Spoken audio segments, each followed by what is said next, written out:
Bien, seguimos conversando con Jesús María Casal, presidente de la Comisión Nacional de Primaria. En esta parte vamos a leer también sus comentarios, 0412-700-7606, nuestro WhatsApp, para que ustedes interactúen con nosotros con respeto y, por supuesto, siempre lo aclaramos acá, lo resaltamos para poder darle lectura a su participación. Como mencionábamos antes de ir a la pausa, los próximos meses todavía continúa el desarrollo de este cronograma. Faltan hasta el mes de mayo para que veamos finalmente la etapa donde se van a poder hacer las postulaciones definitivas a las candidaturas. Aclaraba nuestro invitado que también los independientes con este mecanismo van a tener cabida de participar por iniciativa propia dentro del proceso de primarias. Hablábamos de la amplitud. Y también se espera que se pueda delimitar ya lo que va a ser la parte técnica con el desarrollo de este proceso. Con o sin CNE, voto manual o voto con máquina, son temas que generan polémica dentro de los candidatos y de las redes sociales. Hoy, ¿cómo avanza en este sentido la Comisión Nacional de Primaria, entendiendo que ya hay un acercamiento con el Consejo Nacional Electoral, del que todavía no se han tomado ninguna decisiones, pero según lo que corresponde en el cronograma, en abril deberíamos conocer algo respecto a esto, ¿no? Es correcto, nosotros debemos ya en abril resolver esos temas pendientes como el sistema de votación, es decir, si va a ser voto en el extranjero, voto manual o va a haber algún sistema combinado, siempre bajo los parámetros que fije la Comisión Nacional de Primaria, autónomamente, en función de todas las consultas que hemos llevado adelante. Hay una comisión técnica que está instalada donde hay integrantes del Consejo Nacional Electoral y de la Comisión Nacional de Primaria. Se está trabajando todavía en esa comisión, de manera que sería prematuro pues hacer algún anuncio en este momento, pero pues dejaremos transcurrir ese lapso y esperemos que haya una solución favorable para la participación, que consistiría en primer lugar en que se realicen las jornadas especiales de actualización del registro electoral. Esto es urgente. Se planteó en esa reunión con la comisión técnica. Es indispensable, es necesario, es un derecho constitucional, es impostergable.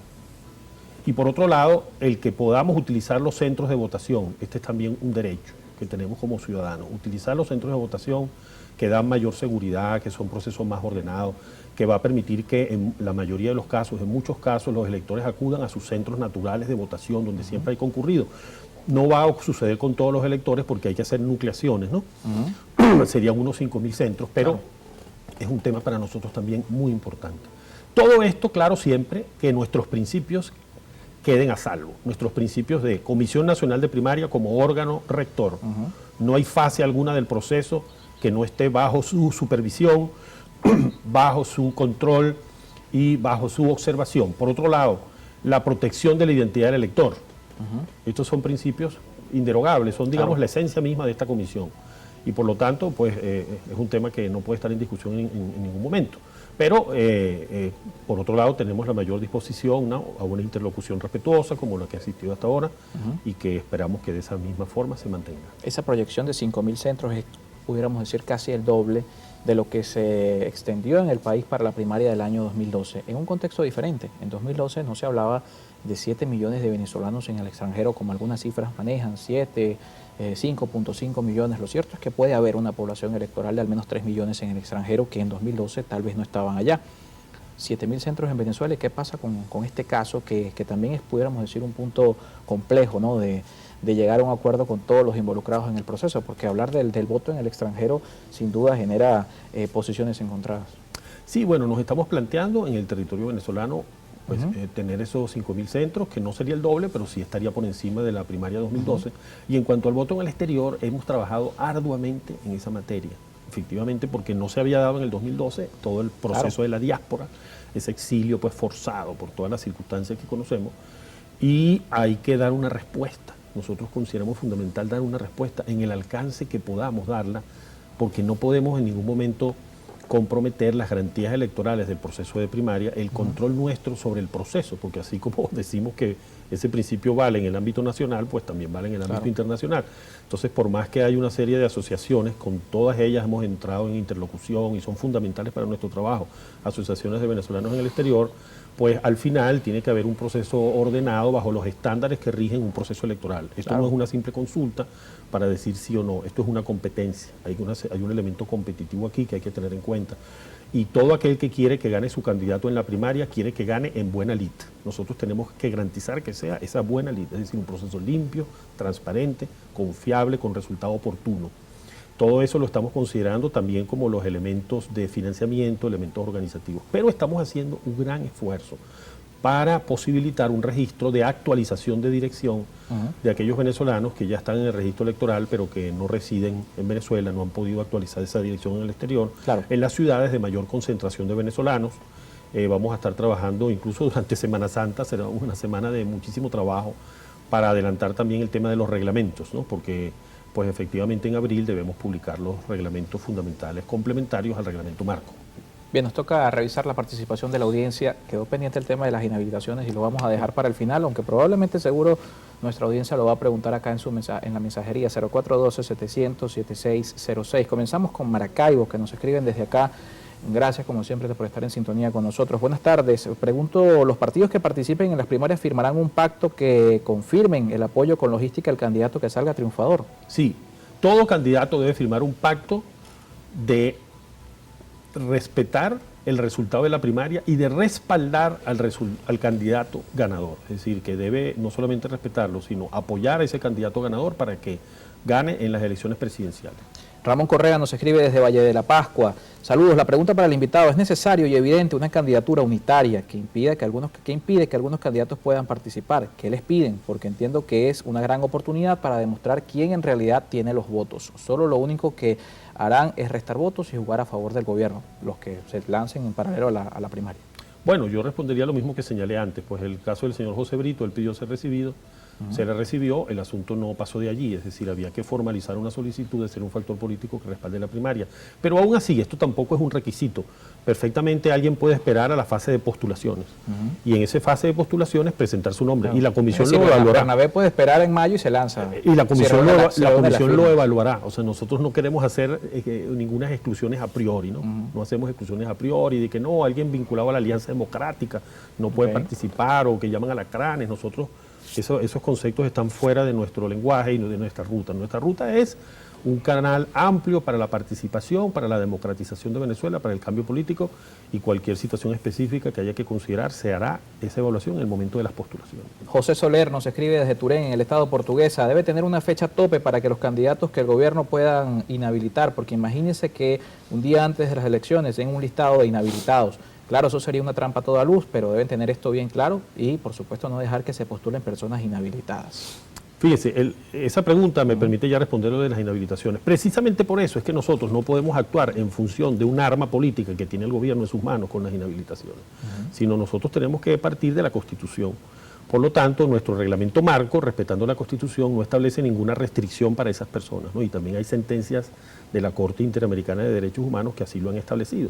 De tal manera que esos venezolanos que han sido víctimas de medidas de inhabilitación se pueden postular. Y el que puede postularse, puede ganar. Claro, todo el mundo se hace la pregunta, ¿qué pasa si gana una persona? Tal vez no se pueda postular. Pero fíjate, este es el tema. Todo el mundo se hace la pregunta, ¿qué pasa si gana ese candidato que se postuló estando inhabilitado? Pero es que en el camino también te pueden inhabilitar a uno que originalmente no lo estaba. Es decir, son medidas discrecionales, no responden a un marco de legalidad. Ahora, ¿qué va a suceder en ese momento, digamos, si gana el candidato inhabilitado? O si ganando un candidato no inhabilitado, es inhabilitado el día siguiente a haber sido elegido. O sea, esto para que veamos cómo nosotros no podemos actuar en función de medidas discrecionales de carácter arbitrario que pueda tomar alguna autoridad. Claro, allí en ese momento habrá que evaluar la situación, pero el candidato que gane tiene que ser respaldado, es decir, la posición, por lo menos el punto de partida del análisis, tiene que ser respaldar a la persona que ganó. Ahora, ¿en qué espacio se va a poder discutir eso? ¿Serán espacios de negociación? ¿Serán otras evaluaciones que se harán? Bueno, sería prematuro ahora decir todo lo que se puede decir y las estrategias que hay que tener para ese escenario, que no necesariamente deben hacerse públicas. Es decir, hay espacios de discusión donde las cosas gradualmente pues se van analizando, pero sin duda es algo que se está considerando, por supuesto, pero nosotros como Comisión Nacional de Primaria no vamos a aplicar ninguna exclusión inconstitucional, y si pues un candidato víctima de esas medidas de inhabilitación gana, pues será proclamado, y allí habrá que luchar lo que haya que llevar adelante para que esa voluntad del electorado sea respetada y esa persona pueda participar en las elecciones presidenciales. Claro, pero ya esa lucha se escapa de las manos del electorado, ya eso es una lucha de acuerdos políticos. No debe escapar, no. Fíjate que la primaria implica que el electorado se pone de pie y el electorado exige sus derechos. Entonces las negociaciones políticas ya no se pueden hacer prescindiendo del electorado. Eso es precisamente lo que debe caracterizar la primaria, un proceso masivo de participación, de movilización, de rescate de la ciudadanía, que haga que el protagonismo no esté solamente en determinados espacios de grupos, digamos, muy valiosos, digamos, de representantes, sino que detrás esté una ciudadanía consciente y capaz de exigir sus derechos. Cerramos la participación con nuestro Twitter, @elgranáguila nos escribe: buenas tardes, ¿cómo quedaría ese factor de oposición que va a las primarias si la participación del electorado está en torno al 1 o al 2%, como lo vaticinan algunas encuestas? Bueno, yo he visto otros números en algunas encuestas. A mi parecer, sería bastante grave e irían con un plomo en el ala ese grupo llamado el G3 para el 2024. Mira, al final la decisión aquí está en manos de los ciudadanos. ¿Quieren los ciudadanos esta oportunidad que se presenta con la primaria, aprovecharla o no?